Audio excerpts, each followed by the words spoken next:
continue.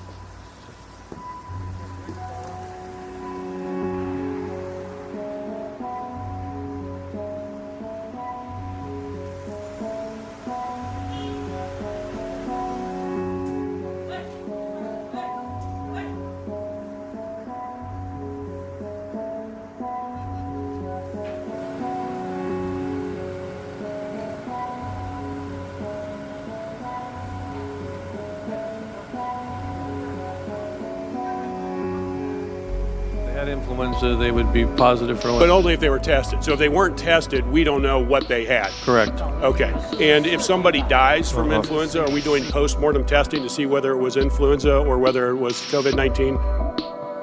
There is a surveillance system of death from pneumonia that the CDC has. It's not in every city, every state, every hospital. So we could have people in the United States dying for what appears to be influenza when in fact it could be the coronavirus or COVID-19. Some cases have been actually diagnosed that way in the United States today. Thank you.